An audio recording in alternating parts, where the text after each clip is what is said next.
Hi folks, welcome back. Now I've been asked some basic questions regarding why buy silver. Now I will try to answer those questions as clearly as I can and concisely as I can, and I'm going to be trying to speak in a very calm and concise fashion so I can get that message through to the people that are listening.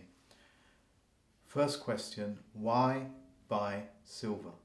At the moment, this is what I do, and it's first-hand knowledge, is because silver is undervalued in ratio to gold price. What that means, traditionally, gold price and silver price have always followed each other. This is silver, this is gold, but they have followed each other, okay?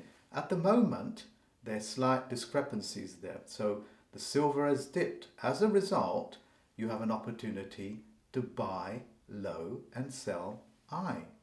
That, of course, is the forte and the saying of every successful person, especially when you're in trade.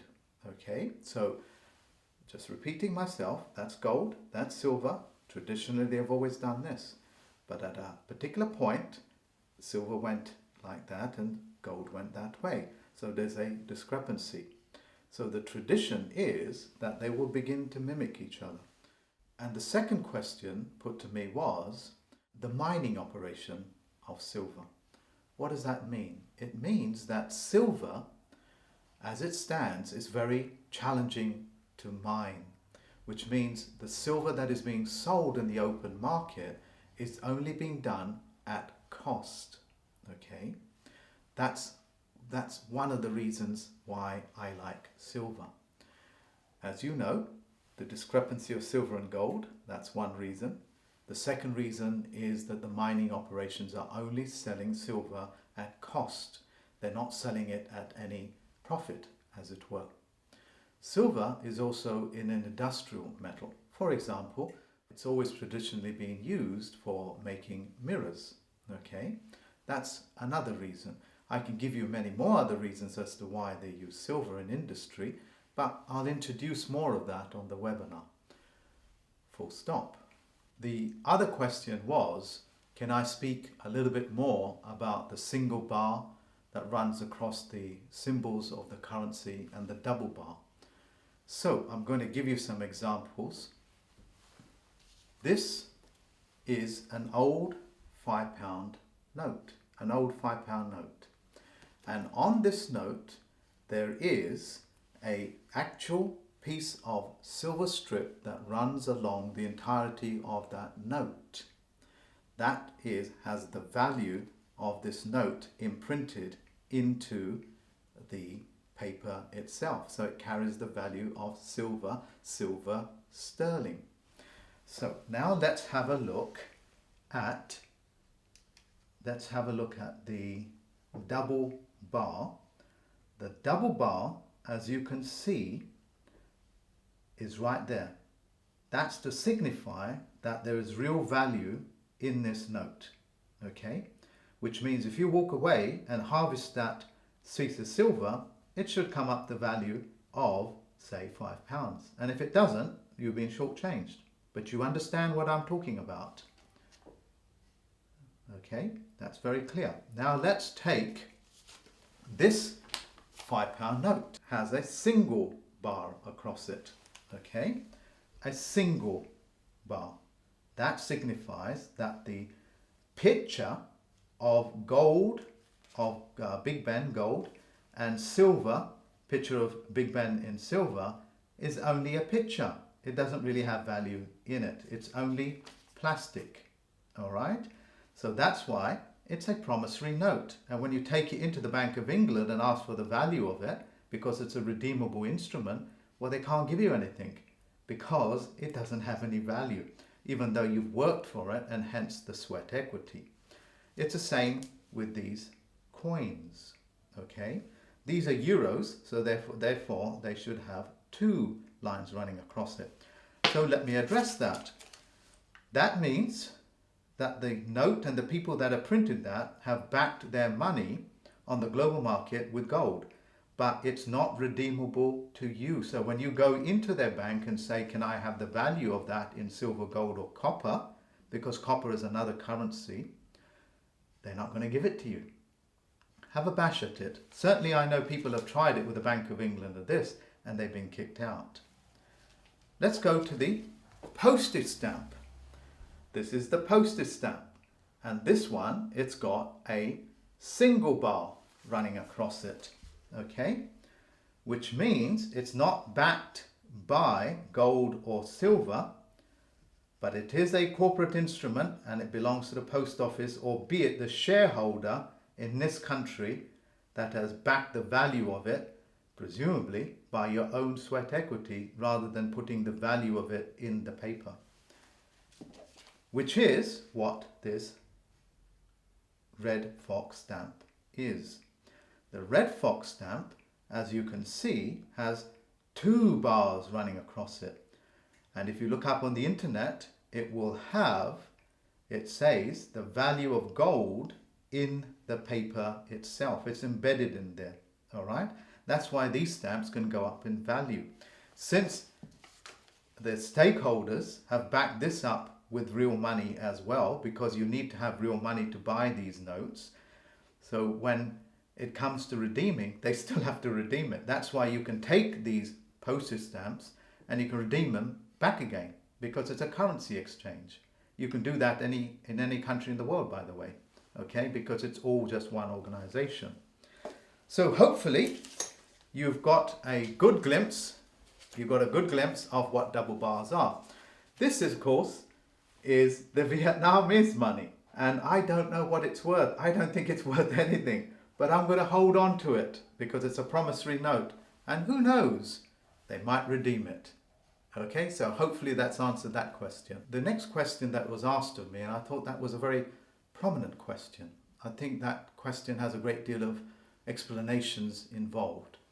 When the United Kingdom leaves the European Union, and because Britain, England, United Kingdom is a very large player as well as a very large buyer of services and products and goods, as it were, that is going to impact on the rest of the world. So there will be an impact. You're going to have to mitigate whether it's going to be to your advantage or to your disadvantage. Okay, hence the purchasing of silver, real value, God's money, as it were, creator's money. All right.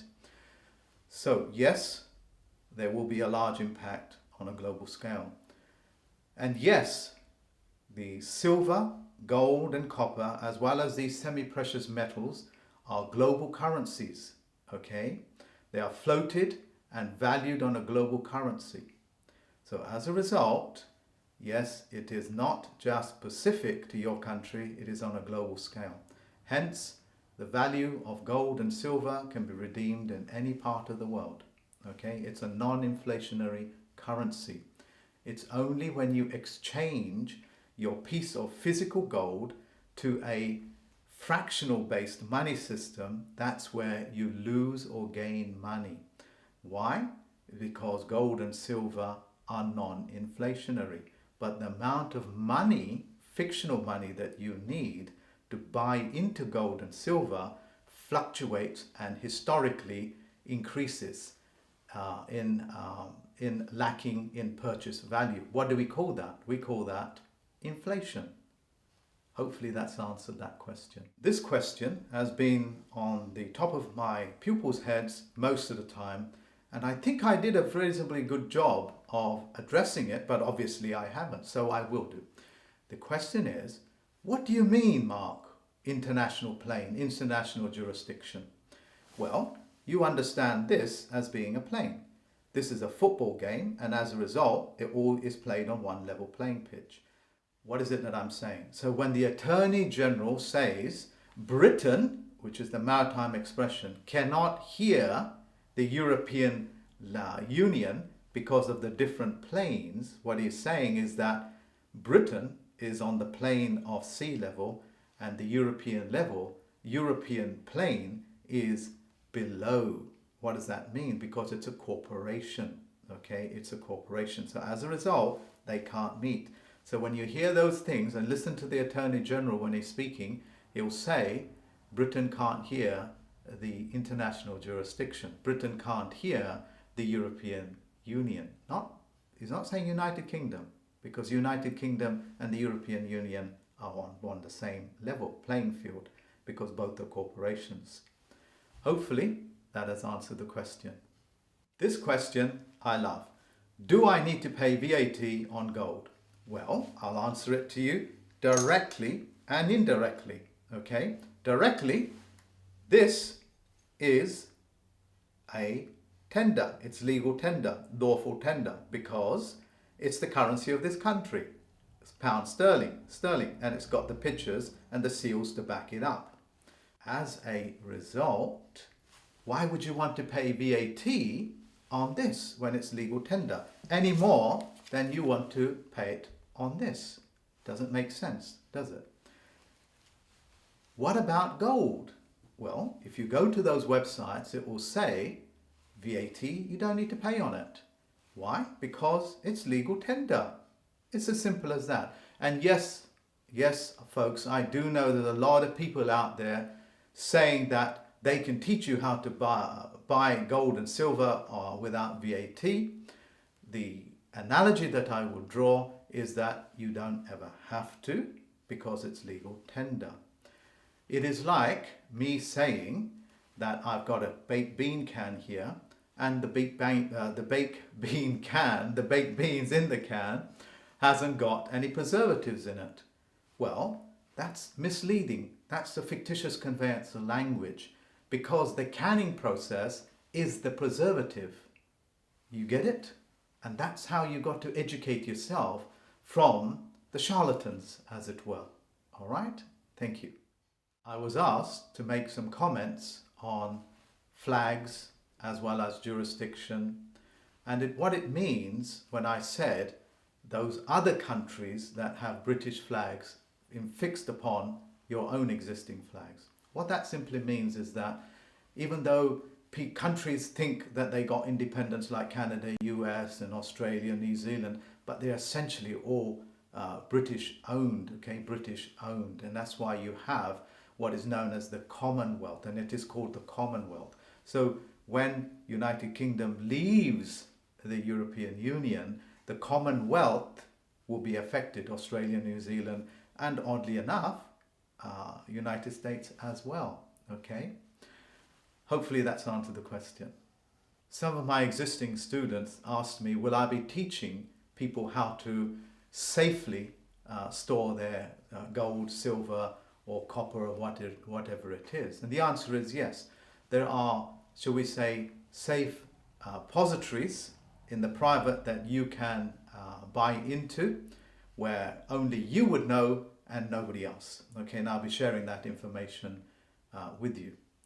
Thank you. So, thank you very much for listening. Hopefully that has answered all of your questions.